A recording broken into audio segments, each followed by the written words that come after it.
6, do not be presumptuous. Do not be presumptuous. Deuteronomy 1:43-45. Again, in the story of the delay by the people of Israel to enter the promised land and occupy it, they just decided presumptuously that they could still go on when it suited them or when they were convinced. And their presumption cost them of life. Finally, number 7, do not be complacent. Do not be complacent. Do not sit at ease in Zion. Isaiah 32:9. This list is not exhaustive. There may be other things we, as Christians, will need to note and do to prevent some battles before they even start or to have victory. So I'm going on to the teaching for today as a follow-up to the teaching of last Monday. As I was preparing the teaching for today, the Lord ministered to me that there should still be part 3. So by God's grace, next week, Monday, by the same time, 11 a.m. Nigeria time, which is the same as London time, I'll be teaching on battles of the present, part 2.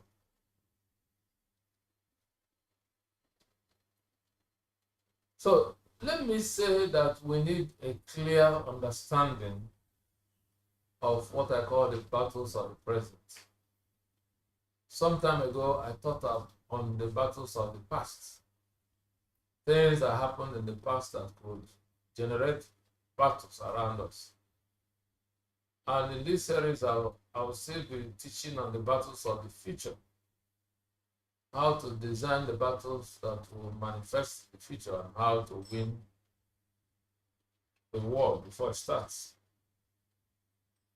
But let me say clearly that we need to have understanding about battles. So I'm going to look at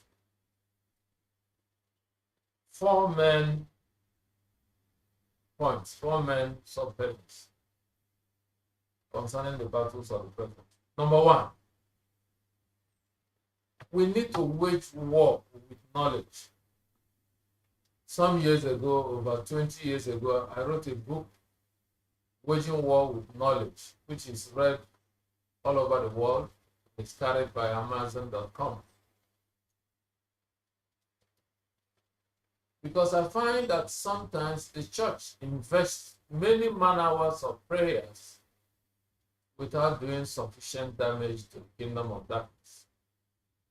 People pray, people fast, but sometimes not enough damage is done to the kingdom of darkness. As I travel from nation to nation, from one to the other where I minister, I've often said that God does not necessarily answer prayers, but that God answers the right prayers. So it may not be completely true, it may not be the complete picture to say that God answers prayers.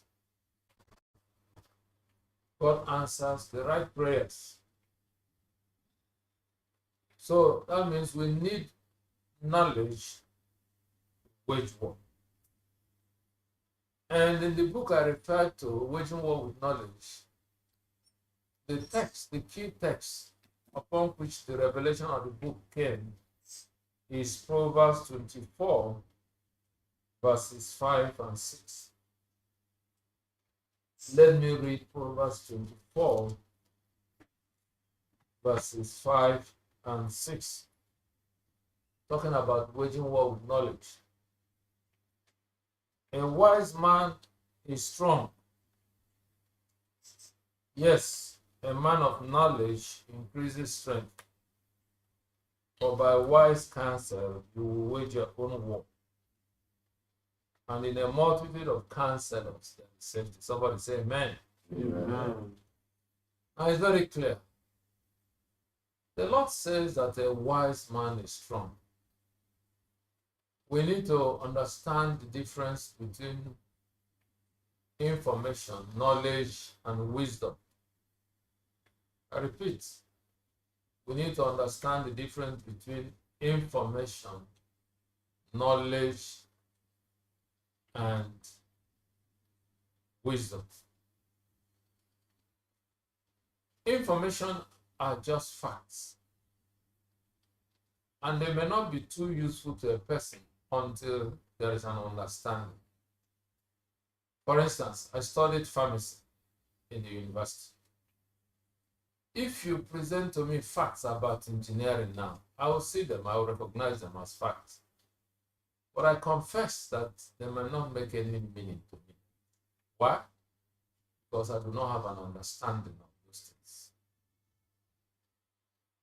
So, it's necessary that there is an understanding of facts before a person can say that he has gained knowledge. And wisdom is not the same as knowledge. I repeat, wisdom is not the same thing as knowledge. Instead, wisdom is the rightful application of knowledge. So when you understand facts, you have knowledge. And when you appropriately apply knowledge, you are set to have wisdom. So the simplest definition of wisdom is the rightful application of knowledge. Now that also means that the raw material for wisdom is knowledge. A person who is not knowledgeable can not have wisdom. One will have wisdom, and when a person rightfully applies, one will have knowledge. When a person rightfully applies the knowledge he has, then it's wise. So going back to Proverbs 24, verse 5, God says that a wise man is strong. And a man of knowledge increases strength. That means knowledge is power. Knowledge is power. Then in verse 6, it says, for by wise counsel you will wage your own war. In other words, you need wise counsel to wage a war.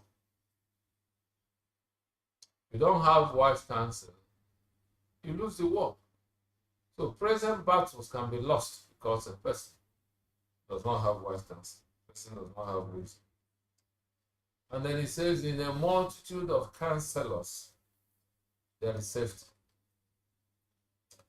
You know, as one moves around and ministering from place to place, you sometimes run into do not like to be corrected. They don't like to receive counsel. They are full of themselves. They think they know everything. And so they make mistakes. They isolate themselves. They make themselves victims of the enemy.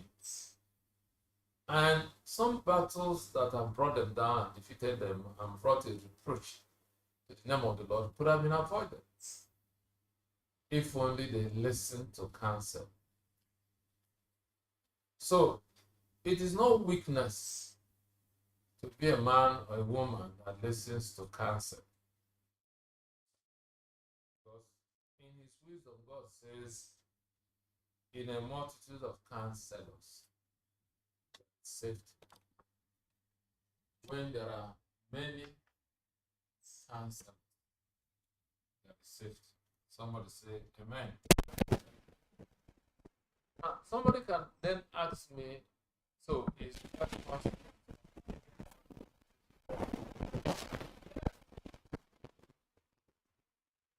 One of those scriptures that show that there are consequences for ignorance is Isaiah 5:13. Isaiah chapter 5, verse 13. It says, my people people have gone into captivity because they have no knowledge. My people means God's people, covenant people, believers, have gone into captivity because they have no knowledge. The honorable men are famished, the multitudes dry up in thirst. So God's people, believers, even when they are holy, yes, even when they are living holy, can go into captivity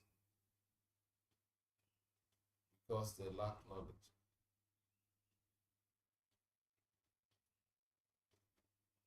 So it also means that God's people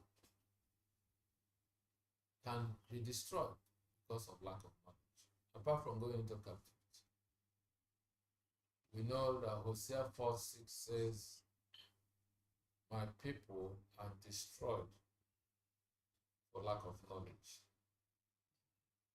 So, to summarize the emphasis so far, is that we need wisdom to prosecute our battles. And when we're ignorant, we can go into captivity or be destroyed. And when we notice that a battle is about to start, or a battle is raging on against us and our family, our ministry, our project, our business, can I say to you that we need strategy from God to prosecute such battles? And one of the things that God cancels is Job chapter 6, verse 25. Job chapter 6, verse 25. How forceful are the right words? Job chapter 6, verse 25. Every word of God is truth. The word of God is powerful, like a two-edged sword. That's what the Bible says. But God is saying that if you can locate the right word for a particular battle, then you muster greater force for victory. He says, how forceful are the right words? Can I share this testimony as an illustration of waging war with knowledge? In 1997, I was led, that is about 25 years ago, I led my team for a battle in my father's compound, in my hometown.